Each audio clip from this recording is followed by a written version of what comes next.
Soma's baking and cooking থেকে সোমা বলছি। আজ আপনাদের সাথে শেয়ার করছি একটা পনিরের আইটেম।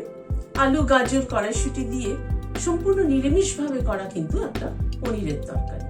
তাহলে চলুন তাতে কি কি মশলা ব্যবহার করলাম একবার দেখে নিন ভিডিওটা। এখানে পনিরগুলোকে 200 গ্রাম পনিরকে এরকম লম্বা লম্বা করে একটু কেটে নিয়েছি। একটা বড় গাজরের হাফেরও কম এখানে নিয়েছি, এরকম করে লম্বা লম্বা করে কেটে নিয়েছি।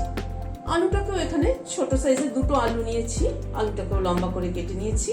আর খানিকটা কড়াইশুঁটি নিয়েছি। এটা কড়াইতে জল গরম হচ্ছে, দুটো টমেটো দিয়ে দিলাম, দিয়ে ঢেকে দিচ্ছি।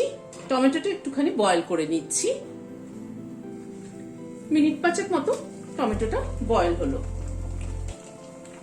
গ্যাসের ফ্লেমটাকে বন্ধ করে দিলাম।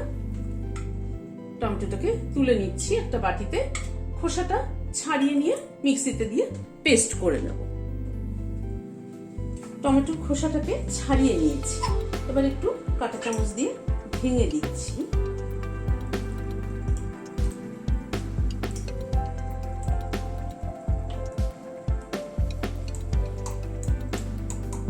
একটু ঠান্ডা হলে মিক্সিতে দিয়ে পেস্ট তৈরি করে নেব। গ্যাসে একটা কড়াই বসিয়েছি, হোয়াইট অয়েল দিচ্ছি।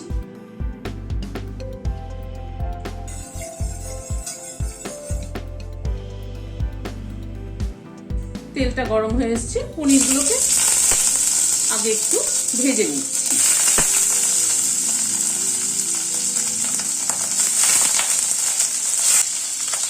একটু নুন ছড়িয়ে দিচ্ছি।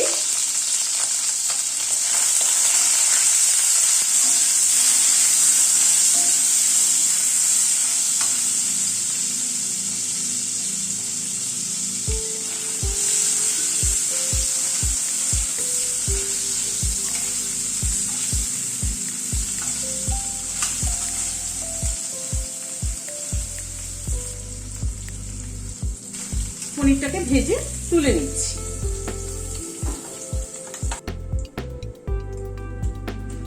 ওই তেলে কয়েকটা গোলমরিচ ফোড়নে দিলাম,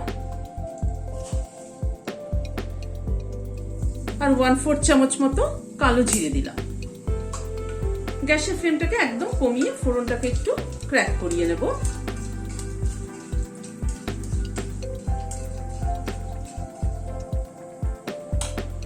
তারপরে আলুটাকে দিয়ে দিচ্ছি প্রথমে। আলুটা আমি একটু সবসময় বয়েল করে নিই।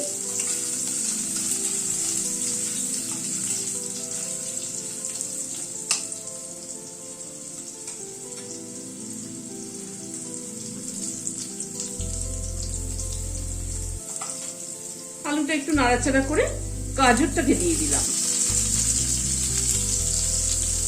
এবার 1/2 চামচ নুন দিয়ে দিলাম।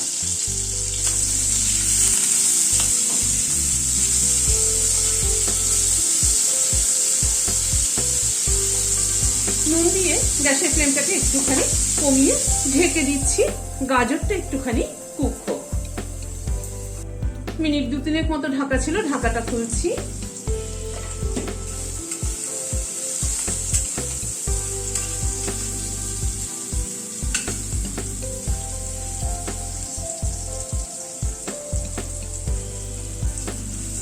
ঢাকাটা খুলে এই মিনিট খানেক মতো একটু নাড়াচাড়া করে নিলাম। এখানে 1 ইঞ্চি মতো একটা আদা টুকরো পেস্ট করে নিয়েছি, সেটা দিলাম।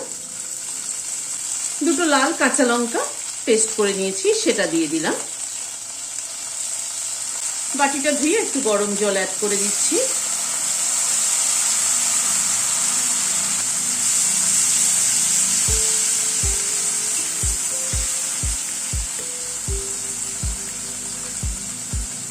এবার কিছু গুঁড়ো মশলা অ্যাড করছি। 1/2 চামচ জিরের গুঁড়ো, উঁচু 1 চামচ রোস্টেড ধনের গুঁড়ো, কাশ্মীরি লঙ্কার গুঁড়ো 1/2 চামচেরও কম, অল্প একটু হলুদ। আবার একটু গরম জল দিয়ে দিচ্ছি মশলাটা কষানোর জন্য। সম্পূর্ণ নিরামিষ ভাবে এইভাবে গাজর দিয়ে, আলু দিয়ে, কড়াইশুঁটি দিয়ে পনির খেয়ে দেখবেন দারুণ লাগে। কিন্তু ভাত, রুটি, পরোটা সবকিছুর সাথে ভীষণ ভালো লাগে। আর ফোড়নে যে প্রথমে গোলমরিচটা দিলাম, এই গোলমরিচের গন্ধটা কিন্তু মানে যে ফোড়নটা প্রথমে দেওয়া হয় সেটার গন্ধটা কিন্তু ধরে নেয়। গোলমরিচের গন্ধটা কিন্তু এই রেসিপিতে ভীষণ ভালো যায়। খানিকটা ধনেপাতার ডাঁটি কুচিয়ে নিয়েছি, সেটা দিয়ে দিলাম। মশলা কষানোর সময় ধনেপাতার স্টেমটাকে যদি কুচি করে দেওয়া হয় তাহলে কিন্তু খুব ভালো ফ্লেভার হয়। কড়াইশুঁটিটাকে অ্যাড করে দিলাম।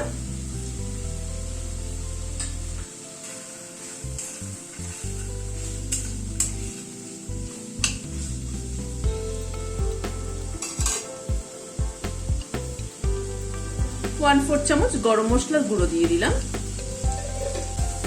সব দিয়ে মশলাটাকে একটুখানি কষিয়ে নিচ্ছি।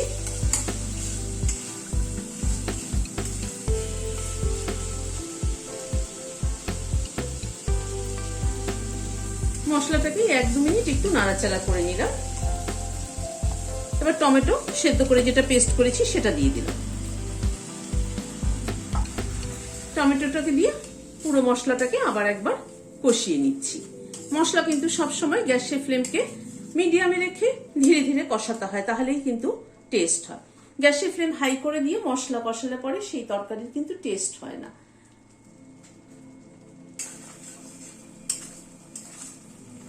গ্যাসের ফ্লেমটাকে কম করে মিনিট 2 মতো কষালাম, কিন্তু আরেকটু কষানো হবে।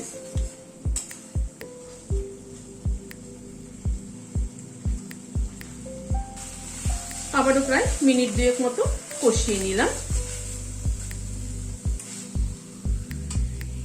এখানে 4-5টা কাজু পেস্ট করে নিয়েছি, সেটা দিয়ে দিলাম।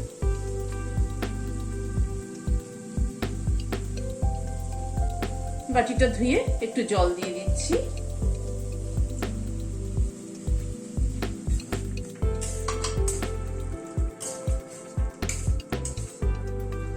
কাজু পেস্টটা দিয়ে আবার একটু নাড়াচাড়া করে নিচ্ছি।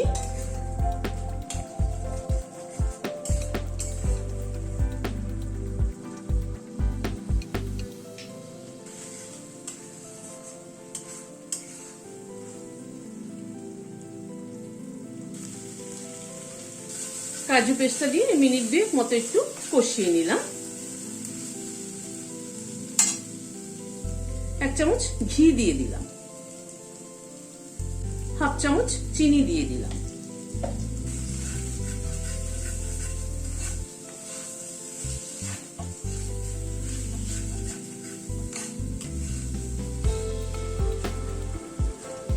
এবার গরম জল অ্যাড করে দিচ্ছি।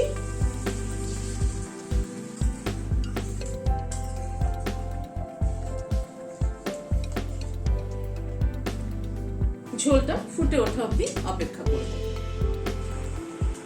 ঝোলটা একটু ফুটে ওঠার পরে পনিরগুলো দিয়ে দিচ্ছি।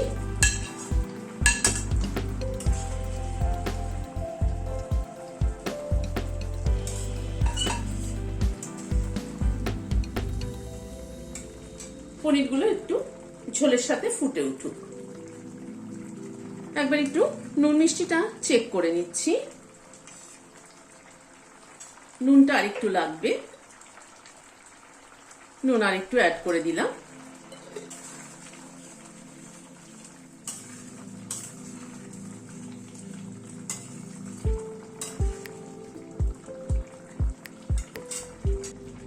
পনিরটা একটু ঝোলের সাথে ফুটে উঠলো। লাস্টে 2 চামচ ফ্রেশ ক্রিম অ্যাড করে দিলাম। খানিকটা ধনেপাতা কুচি ছড়িয়ে দিলাম। সবকিছু দিয়ে একবার একটু মিশিয়ে দিচ্ছি। দিয়ে গ্যাসের ফ্লেমটাকে বন্ধ করে দিয়ে ঢেকে দিচ্ছি স্ট্যান্ডিং টাইম 5 মিনিট। এই পনিরের তরকারিটা কিন্তু ভাত, রুটি, পরোটা সবকিছুর সাথেই ভালো লাগবে। রেসিপিটি যদি ভালো লেগে থাকে আপনাদের, তাহলে একটা লাইক এবং সাবস্ক্রাইব করার অনুরোধ রইল। আজ তাহলে এখানে শেষ করছি। নমস্কার।